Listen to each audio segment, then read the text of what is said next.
I am deep into my competition prep right now. I think I'm around 10 kilos down. I've got a good few weeks left to go, but I have not lost an ounce of strength. And most people, when they start a dieting phase, they do start to lose strength. And if we're trying to obviously build an aesthetic physique, reveal the muscle mass that you spent years building, then of course we do not want to be losing muscle mass, because that's going to be all of your hard work going to waste. So in today's video, I'm going to be sharing with you my day, what I'm doing on my competition prep in order to get into the best shape of my life, get shredded, but also actually retain the hard earned muscle tissue that we're all trying to reveal. And yes, it is possible. Just because maybe, for instance, you've had not a very good experience with losing strength, losing muscle in the past, doesn't mean it's not possible. You're probably just doing a few little things wrong on a consistent basis. So we're going to try and fix that today. But for some context, we are now currently 8 weeks out from my first show. Currently sitting this morning at around 79.3 kilos, which is not a new low weigh-in. 78.9 is my lowest, but the weight's coming down. It is coming down, and training performance is continuing to hold, if not even improve in some areas, which I cannot complain about. So, right, as I was saying, had to take the hoodie off because it's getting hot today. But anyway, on a walk, we're getting hydrated, and the first kind of point here that I want to talk about is routine. Routine is so important, and probably one of the most underestimated and underspoken about things when it comes to fat loss and when it comes to retaining muscle mass, especially. Because we always talk about training, we always talk about nutrition, but what underpins all of that ultimately is your daily routine and the consistency of it. So for everyone, obviously it's going to look different. For me, I like to wake up in the morning, do my cardio first thing before I've ate, get myself hydrated, obviously, and then go for a nice long walk in the morning. That way, I'm obviously boxing off a lot of my steps. I'm getting out in the sun, just like this, for a nice bit of sun exposure, and just setting up my day nicely. And obviously for me, that's going to look very different to your routine. Maybe you're someone that wakes up early for work, but that doesn't mean that you can't find a good routine that works for you. You're drinking water at similar times. You are making sure that you've got meals at similar times. You have a couple days in your week where you block out some time to actually prep your foods. That consistency, that routine, your body just thrives off of it. It's also good for your mindset, because as humans, we love routine, we love consistency. So if you find yourself being someone that struggles with hitting a consistent amount of food, getting in your steps each and every single day, sometimes you're getting 5K, sometimes you're getting 12K, whatever it is, you're going to bed and waking up at random times, you need to put in the effort to get in a consistent routine. I fully understand, because obviously I've got clients on the team that wake up at 2 a.m, go to the gym at 3 a.m, do a 12-hour shift in a mine. Trust me, I've got guys that are in the deep end of this stuff. But one thing that stands out amongst those guys that do very well is they are proactive, they plan, and they put effort into their routine. If your adherence and consistency in your days, in your weeks is just completely random, then guess what? Your results are also going to be random. They cannot be left to chance. So we've probably got another 10 minutes left walking down in this direction. As you can see, literally just in the middle of nowhere, but it's absolutely glorious. And then we're going to head back and have meal number one before a call with one of my boys from the team, Tom. He's got the same name as me, funny enough, great name. Just to plan the next steps in his journey. So yeah, going to get this walk boxed off, continue to get hydrated, and then we'll get back. Very successful call with Tom, obviously just mapping out the next steps in his journey. So very excited to get stuck into that. But it's now time for pre-workout meal. We've got it in the microwave right now, as you can probably hear. And yeah, then in about 45 minutes time, an hour's time, we're going to be leaving for the gym to go and hit legs. Men's physique leg day, I don't actually think I've shown that on the channel yet. But yeah, when it comes to nutrition for your dieting phases, it's pretty important, right? That's going to be the main thing that actually gives you the fuel that you need to be able to perform. And then obviously if you can perform and retain strength, that's going to help you to hold onto that muscle tissue. Right now for me, in terms of my setup, I've literally just checked in with my coach Lewis yesterday, and we didn't make any adjustments to my food because my body weight's coming down, training performance and energy levels are in a good place, and visually I'm looking better and better every single week. So it's very important that you don't rush things and just unnecessarily take away food. But for me, my totals right now are sat at around 2,545 calories for today. I'll put the totals on the screen now so you can see it. But obviously with that food coming down over time, my energy is obviously also going to come down alongside that as well. So we need to be a little bit more tactical with regards to where we actually place the food, but also what we do just to kind of make things a little bit more enjoyable or sustainable from like a satiation standpoint and energy standpoint as well. So like this morning, for instance, I have pushed back my eating window by around 2 hours. So rather than eating at like 7 a.m. like I usually would do, my first meal of the day, which I'll show on screen right here, was protein oats. So I had that meal, there we go. I had that meal at around 9 a.m. instead of 7 a.m. And simply by doing that, it just helps to keep me fuller for longer. But also, it's starting to push a little bit more food towards my training window as well. Because when it comes to actually retaining performance in a dieting phase, we want to make sure that obviously we've got plenty of energy going in before our training session, and then also plenty of energy going in after the training session as well. Oh, beautiful. I can't be asked to get a fork and mix it, so I'm just gonna shake it. Biggest meals of the day, pre-workout. I also have intra-workout as well to give myself some carbohydrates during my training. If you're rocking up to the gym, right, and you haven't had a meal for about 4 or 5 hours, you only had breakfast because you didn't prepare a meal to have before you go to the gym when you're finishing up your shift, then of course you're not gonna get to the gym and perform to your best. Look at that. A thing of beauty, the same meal that I've had for weeks now. But again, consistency is absolutely everything.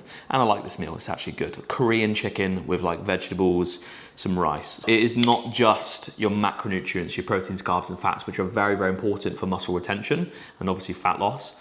Your micronutrients also play a huge role. Whilst yes, your macros, proteins, carbs, fats are gonna give you energy and obviously the building blocks to build muscle and retain muscle, it is gonna be your micronutrients that allows your body to function to a high standard. If you are dieting on low calories and eating low quality food, not only are you starving yourself of energy from your macros, you're also starving yourself of nutrition. You're malnourishing yourself from poor quality foods. It's not good, bro. It's not good. Your body's not gonna function as well. You're not gonna be as healthy. You're not gonna recover as well. And all those factors combined, guess what? Poor muscle retention, which is not what we want. So prioritize eating fruits, eating veggies, good healthy fat sources. And on top of that, you can obviously add supplements on the side, such as a multivitamin, vitamin C, vitamin D3, even omegas as well, just to make sure we're covering all of your bases. But anyway, I'm gonna get this meal down, then we're gonna let it digest a little bit, and we're gonna head to the gym and we're gonna train legs.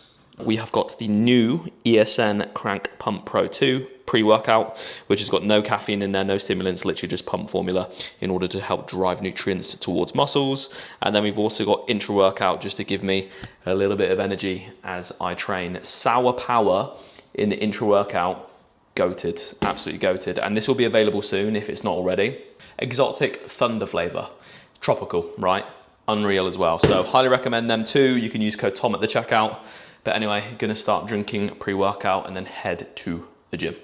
All right, so we are en route to the gym right now. It is, fucking hell. The sun is shining. I'm sure the gym is baking hot, just waiting for us to get in there and absolutely destroy ourselves, which I welcome. I cannot wait for it. But yeah, on my drives to the gym, I always like to kind of get myself mentally ready for the session.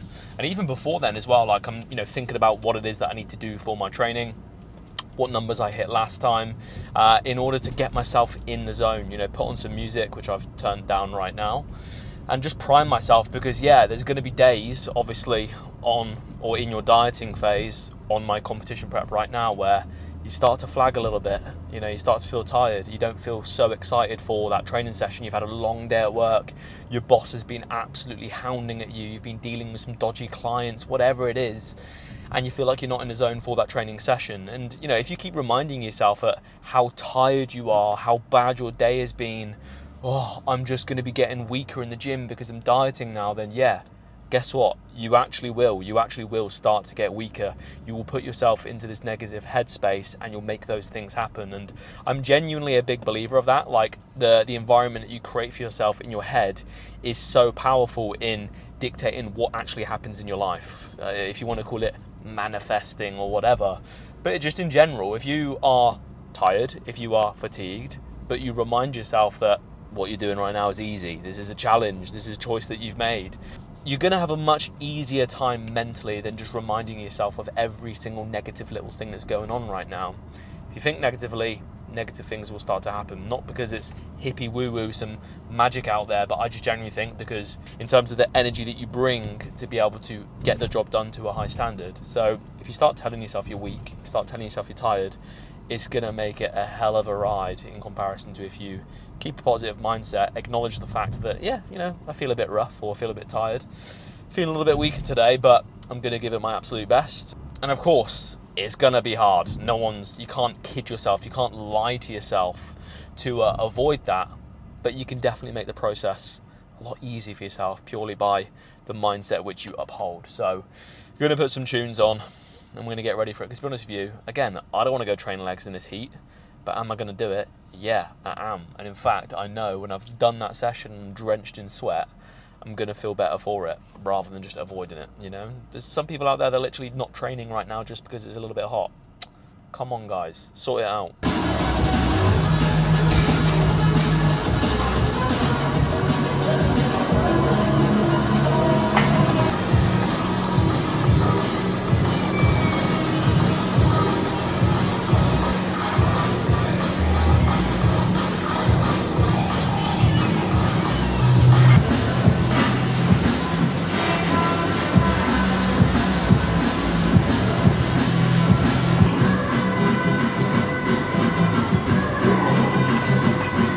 Oh, right, we're working our way through this training session. So far we have done seated calf raise, adductor, leg extension, and we're now waiting for the leg curl because it's actually quite busy in here today for the Saturday.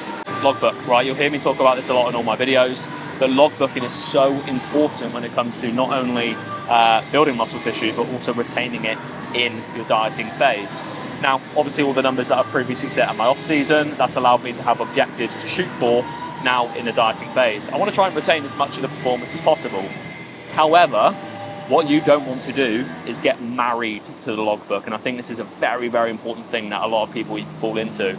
Yes, okay, say for instance at the start of your dieting phase, let's just say you're doing an 80 kg chest press and you're getting around 10 reps. Fantastic. Maybe by week number 10, you're still getting 10 reps, but from the 7th rep onwards, the last 3 reps are super sloppy. You know, like arms everywhere, lifting your ass off, just doing everything that you can to get those last 3 reps.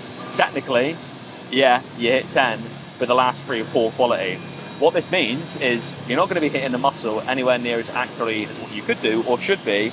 You're putting yourself at greater risk of injury, and you're going to absolutely batter your recovery when it comes to the later stages of your actual dieting phase. You'd be much better off, say for instance, instead of doing 80 kg on your chest press, drop it down to say 70 or 75 and go for a set of 10 high quality reps. Yes, technically the load has gone down, but you're going to be hitting the muscle a lot more accurately. So if you've got 10 reps on 80 kg, last 3 very sloppy, and you've got 10 reps on 75 kg, but all of them are very clean, I'm going to opt for the 75 kg because recovery, stimulus, and long-term progression and muscle retention is going to be a lot better. So don't get married to the logbook, all right? Use it as a tool, not something to live by.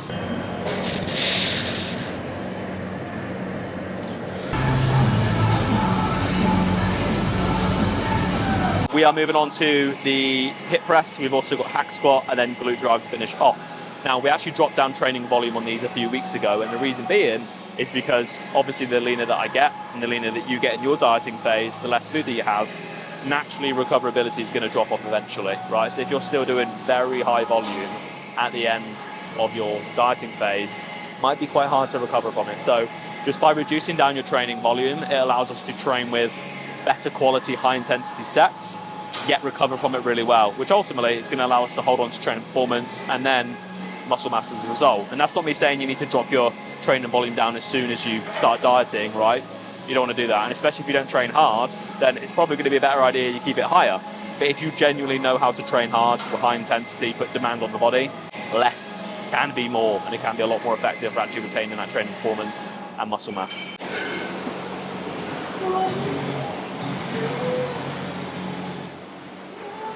Oh!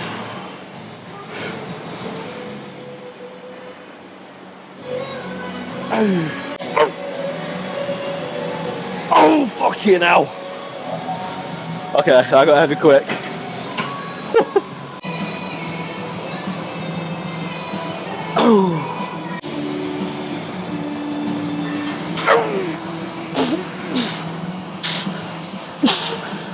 Oh, fucking hell. Oh. We've just trained legs, so realistically, I've got 0 blood in my upper body. At least that's my excuse.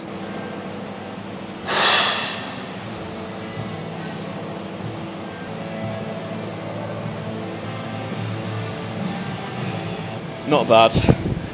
Just this. Well, I say just this. Everywhere's got to come in. But the abs for me, I know you're probably looking at this thinking, oh, you're very lean, but when we're talking competition shape, there's still a lot to go. And this is the last place for me. But not too bad.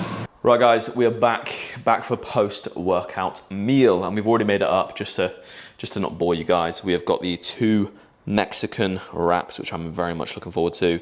Chicken, cucumbers, tomato, lettuce. We've got onions in there. And then we have got this, a bit of a change up today, ESN's Ultra Sauce. This is actually my first time trying it out in this flavor, Grill All-Rounder.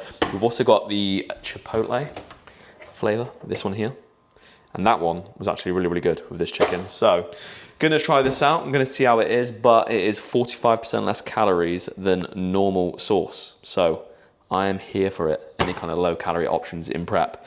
But yeah, gonna get this meal in. And then we've got one more meal after this. And then essentially finishing off a little bit of work for the day and then winding down. It is a Saturday, so I'm gonna try and get my work boxed off a little bit earlier so we can have some chill time tonight. I'll obviously show you guys what we do in our next meal. Yes guys, it is now 8:15 p.m.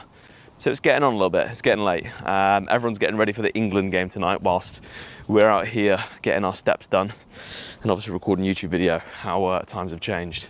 But anyway, so yeah, last few thousand steps, getting them in. I've got about 4,000 to do, so yeah, about 40 minutes of walking. So I highly recommend that you get in an evening walk, get some sun just like this, just to signal your body to start chilling out, because sleep is so important when it comes to retaining muscle tissue and performance in your fat loss phase. Because when you are dieting, you are quite literally placing your body in a stress position. And if you're not sleeping, then guess what? You are not going to recover properly. Therefore, you're going to lose strength and potentially lose muscle. So some things that you can do to improve your sleep, or my general recommendations: aim for around 7 to 9 hours per night. You want to also avoid caffeine after 2 p.m. This has been a huge one for me. I don't drink caffeine at all anymore. And I found my sleep is so much better. But in general, a lot of people drink caffeine. So just cut it off before 2 p.m. And then as well as that, make sure that in the evening, you're not doing anything that's too mentally stimulating. Give yourself a quiet hour before you sleep, so you're not scrolling on TikTok, just melting your brain, and actually do something that's relaxing but entertaining, i.e. listen to a podcast or read a book.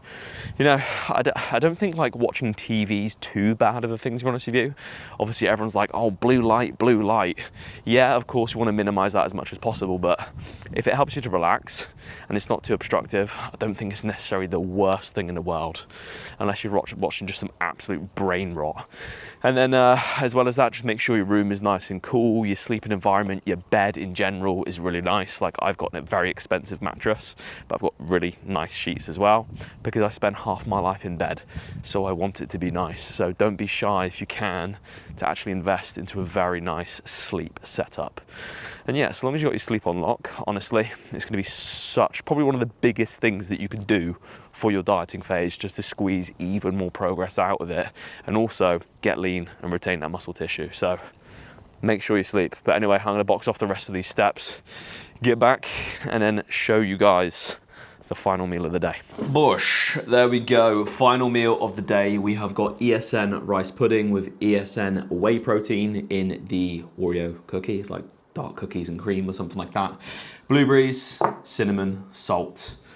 And that's literally it. It's about 600 calories for this meal, and that puts us at a total of, I'll put the totals on the screen here. So, but yeah, I'm gonna get this down and then chill out for the rest of the evening, because work is done, which is nice and chill. So very much looking forward to having an easy one. Just to wrap up this video, people, 5 main pillars that you should be focusing on if you want to get lean and retain that muscle tissue. Number 1, get in a good daily routine, all right, and stay religious with it. You're going to find yourself feeling so much better because of it.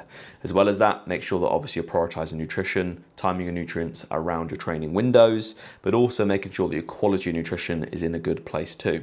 Your mindset, if you focus on all of the negatives of your fat loss phase, if you tell yourself you're going to get weak when you start getting a little bit tired, then guess what? The whole ride, the process, and your performance is going to suffer as a result. Training quality, make sure that you're log booking your sessions, right? But at the same time, you don't get married to the logbook. Don't stupidly go blindly chasing numbers and then sacrificing the accuracy of your training. Train hard, but train smart and train accurately. And finally, sleep. Make sure you prioritize it, because when you are in a dieting phase, willfully putting your body in a stressed position and recoverability drops off, you need to lean into your sleep even more so to make sure you can keep yourself ticking over. But anyway, people, I hope you enjoyed the video. If you did, like, subscribe. It is all greatly appreciated. We are 8 weeks out, and I'm very excited to take you guys for the rest of the journey. So I'll catch you in the next one. Peace out. Bye-bye.